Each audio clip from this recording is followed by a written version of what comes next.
Warga di Pulau Lelai menggelar unjuk rasa di depan kantor DPRD Provinsi Sulawesi Selatan menolak wacana reklamasi di pulau tersebut.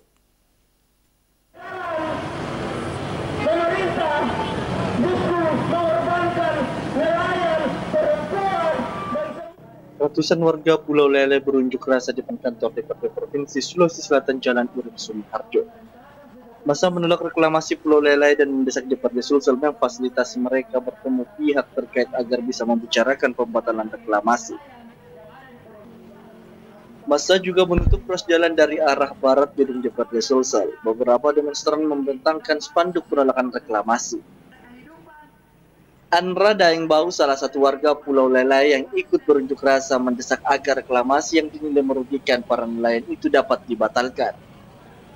Selain menghilangkan mata pencarian warga Pulau Lelai, reklamasi tersebut juga dikhawatirkan akan merusak terumbu karang.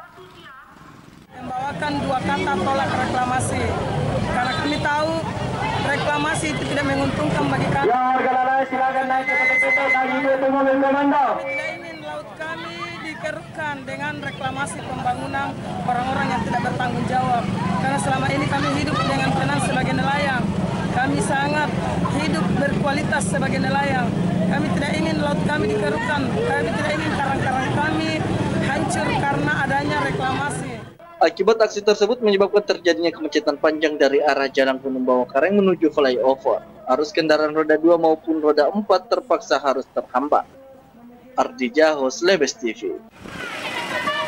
Proses reklamasinya belum berjalan karena sementara proses AMDAL. Artinya